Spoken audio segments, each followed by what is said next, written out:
Hi friends, welcome back to my channel. మనం బైబిల్‌ని చదువుకుంటూ ఉన్నాం గదా! ఇంతవరకు 30 అధ్యాయాలు పూర్తి చేసుకున్నాం. ఇప్పుడు 31 అధ్యాయంలోకొచ్చేసాం. ఏమేమున్నాయో ఇందులో వింతలు, విశేషాలు రండి చదువుకొని తెలుసుకుందాం. స్టార్టింగ్‌లోనే వార్ స్టార్ట్ అయిపోయింది. ఈ లాబాన్ ఉన్నాడు గదా! లాబాన్ వాళ్ళ కొడుకులు అన్నారంట ఏమని? యాకోబు మోసం చేశాడు మా నాన్నని. మొత్తం మా నాన్న దగ్గరున్న ఆస్తంతా యాకోబు తీసేసుకున్నాడు. యాకోబు మాత్రం మంచి ధనవంతుడయ్యాడు. మా నాన్నేమో బికారి చేసేసాడు అని జెప్పేసి ఎవరన్నారంట? లాబాను కుమారులు లాబాన్‌తో మాట్లాడుతున్నారు. ఈ మాటలు యాకోబు విన్నాడనమాట. అంటే ఎక్కిస్తున్నారనమాట. చూడు వాడు మన దగ్గర వచ్చాడు. చేతులు ఉట్టి ఖాళీ చేతులతో వచ్చాడు యాకోబు. ఖాళీ చేతులతో వచ్చి ఇప్పుడు చూడు ఎంత ఆస్తి సంపాదించుకున్నాడో, ఎంత తీసుకున్నాడో. ఇదంతా మా నాన్నదే గదా! ఆయనది ఎట్లా అవుద్ది? ఏమన్నా తీసుకొనొచ్చాడా అక్కడి నుంచి? ఏం తీసుకురాలే గదా! యాకోబు నిజంగానే ఏం తీసుకురాలేదు. కానీ దేవుడు అతన్ని ఆశీర్వదించాడు.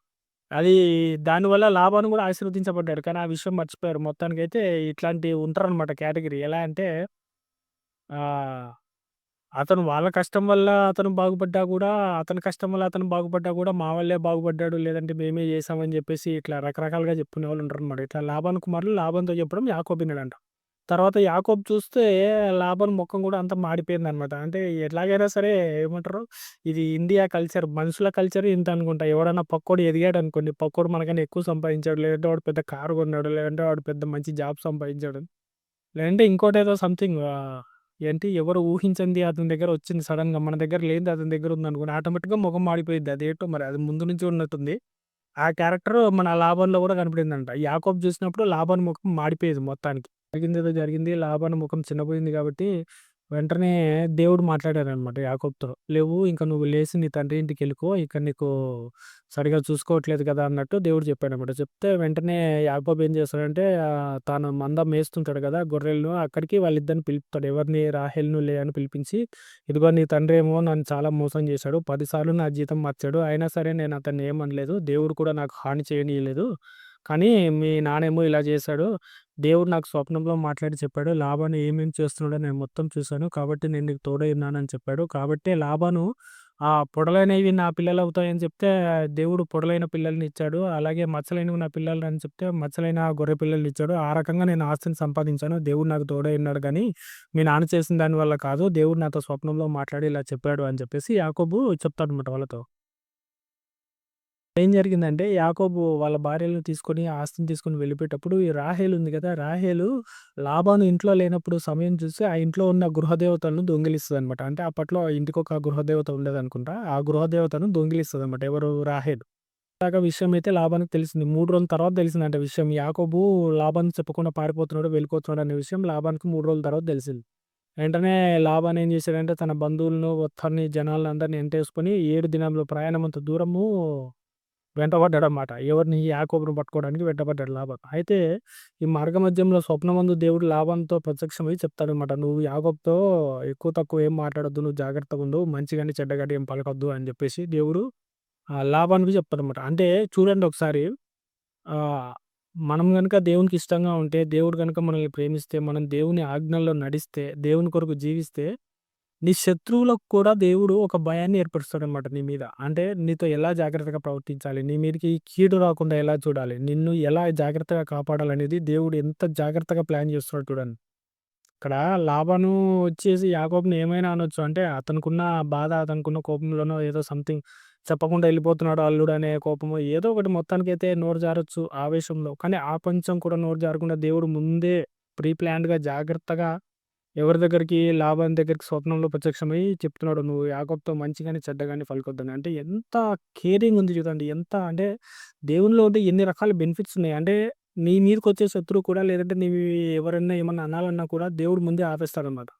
దేవుడు ముందే వాళ్ళకొక బుద్ధి కలిగిస్తాడు. లేదంటే వాళ్ళకు ఒక రకమైన ఆలోచన పుట్టిస్తాడనమాట. అది మనకిక్కడ ఈ అధ్యాయంలో స్పష్టంగా తెలుస్తుంది చూడండి. అందుకే లాబానుకు ప్రత్యక్షమై దేవుడు చెప్పాడనమాట. "యాకోబుతో మంచి గాని, చెడ్డ గాని పలకకు." అంటే నువ్వు దేవునితోనుంటే నీ దగ్గరకొచ్చే వాళ్ళని కూడా దేవుడు ఏదో రకంగా వాళ్ళని మాట మారుస్తాడనమాట. అంటే నీ కోసం జీవించేటట్టు, నీకు మంచిగా మాట్లాడేటట్టు, నీకు మంచి జరిగేటట్టుగా చేస్తాడనమాట. ఎంత ప్రీ ప్లాన్డ్‌గా ఉన్నాడు చూడండి దేవుడు. అంటే దేవుని కోసం జీవించడంలో ఎన్ని రకాల లాభాలున్నాయనేది మనకిక్కడ అర్థమవుతుంది. మొత్తానికైతే లాబాను యాకోబుని కలుసుకుంటాడు. యాకోబుని కలుసుకున్న తర్వాత యాకోబుతో మాట్లాడతాడనమాట. "ఎందుకిట్లా చేస్తున్నావు నువ్వు యాకోబు? నువ్విట్లా మోసగానిలాగా, ఒక దొంగలాగా పారిపోవాల్సినంత అవసరం ఏమొచ్చింది? నేను నా కూతుర్లని చివరి చూపు చూసుకోవద్దా? నువ్విట్లా చెప్పకుండా వచ్చి నన్నెందుకిట్లా మోసం చేస్తున్నావు? ఒకవేళ నీకు నీ తండ్రి ఇంటికెళ్ళాలనిపించింది. వెళ్ళాలనిపిస్తే వెళ్ళు. నువ్వు నాకు ముందే చెప్తే నేను మంచిగా అందరిని పిలిచి, మంచిగా డాన్సులతోని, నాట్యాలతోని మంచిగా డబ్బిచ్చి, మంచిగా ఆనందంగా నిన్ను సాగనంపుదును కదా! నేను నా కూతుర్లని చివరి చూపు కూడా చూసుకోవద్దా? నువ్వు ఇట్లా ఎందుకు చేస్తున్నావు? చెప్పా పెట్టకుండా నువ్వు ఇట్లా వచ్చేసావు. నువ్వు చేసిన ఈ పనికి నేను నిన్ను ఏమైనా చేయొచ్చు. కానీ నీ దేవుడు నాకు కల్లో ప్రత్యక్షమై యాకోబుతో మంచి గాని, చెడ్డ గాని ఏది పలుకొద్దన్నాడు. కాబట్టి నేనేం చేయలేకపోతున్నాను. నువ్విలా చేయడం చాలా తప్పు గదా! సరే నువ్వెళ్ళాలనుకున్నావు ఎళ్ళికో. మరి ఎళ్ళేటప్పుడు నా ఇంట్లో ఉన్న దేవతలను ఎందుకు దొంగిలించావు నువ్వు? వాటిని ఎందుకు తీసుకున్నావు? అని జెప్పేసి అడుగుతాడప్పుడు. అడిగితే అప్పుడు యాకోబు అంటాడు, "ఏమో నువ్వు నా కుమార్తెలను నా దగ్గర నుంచి దూరం జేస్తావని నేననుకున్నా. అందుకే ఆహ్, నేను ఈ పని జేయాల్సొచ్చింది. నీకు చెప్పా పెట్టకుండా వచ్చేయాల్సొచ్చింది. కానీ ఇప్పుడు నీ దేవతలు దొంగిలించారని చెప్తున్నావు గదా! ఆ దేవతలు ఎవరి దగ్గరైతే కనపడతాయో వాళ్ళు ఖచ్చితంగా చచ్చిపోతారు. వాళ్ళు బ్రతకరు" అని జెప్పేసి యాకోబు అంటాడన్నమాట. ఇక్కడ రాహేలు దొంగతనం చేసిన విషయం యాకోబుకు చెప్పలేదన్నమాట. అంటే చూడండి భార్యలు ఎట్లాంటి పనులు చేస్తారో. ఇప్పుడు కొట్టేసింది రాహేలు గృహదేవతలను లాబాని ఇంట్లో నుంచి కొట్టేసింది. కొట్టేసినప్పుడు మరి ఈ విషయం యాకోబుకి చెప్పాలా వద్దా? భార్యలందరూ చేసే బ్లండర్ మిస్టేక్ ఇవన్నమాట. ఫస్ట్ నుంచి ఎంత సతాయిస్తుంది చూడండి. యాకోబు ప్రేమించాడు ఎవరిని? రాహేల్. కానీ రాహేలే ఎంత సతాయిస్తుంది. ఫస్ట్ పిల్లల గురించి అని చెప్పేసి ఎంత గొడవ చేసింది. అప్పుడు యాకోబు కోపం రగులుకుందంట. అదే విధంగా ఇప్పుడు చూడండి, ఇప్పుడేమో కొట్టేసింది. కొట్టేసిన విషయం యాకోబుకి తెలియలేదు. యాకోబేమో దొరికినోళ్ళు చచ్చిపోవాలన్నాడు. ఇప్పుడు రాహేల్ దగ్గర దొరికితే ఏంది పరిస్థితి? ఎవరు యాకోబు ఎంత కష్టపడాలి? ఎంత బాధపడాలి? రాహేల్‌ని కాపాడడానికి ఏం చేయాలి యాకోబు? ఇట్లా చేస్తారు. అందుకే ఇట్లాంటి విషయాలు చేయకండి. భర్తల దగ్గర ఏ విషయం కూడా దాచిపెట్టకండి. ఉన్నదున్నట్టు చెప్పండి. లేకపోతే అది ఎంత ప్రమాదానికైనా కూడా దారి తీయొచ్చనమాట. సో, రాహేలు కొట్టేసిన విషయం యాకోబుకి తెలియలేదు కాబట్టి యాకోబయితే మాటిచ్చేసాడు. ఇప్పుడేమో లాబాన్ని ఎతకడం మొదలుపెట్టాడు.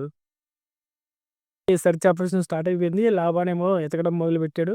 లేయా గుడారాన్ని ఎతికాడు. యాకోబు గుడారాన్ని ఎతికాడు. ఆ తర్వాత ఎవరు ఉపపత్నులున్నారు కదా! వాళ్ళ గుడారాలు ఎతికాడు. కనపడలేదు. ఇప్పుడు మిగిలింది రాహేలు. రాహేలు గుడారంలోకొచ్చాడు. రాహేలు ఏం చేసిందంటే తెలివిగా అవన్నీ తీసుకొని ఒక పెట్టెలో ఏసేసి ఆ పెట్టె మీద కూర్చుందన్నమాట. పెట్టె మీద కూర్చుంటే ఇక ఎవరు ఛీ!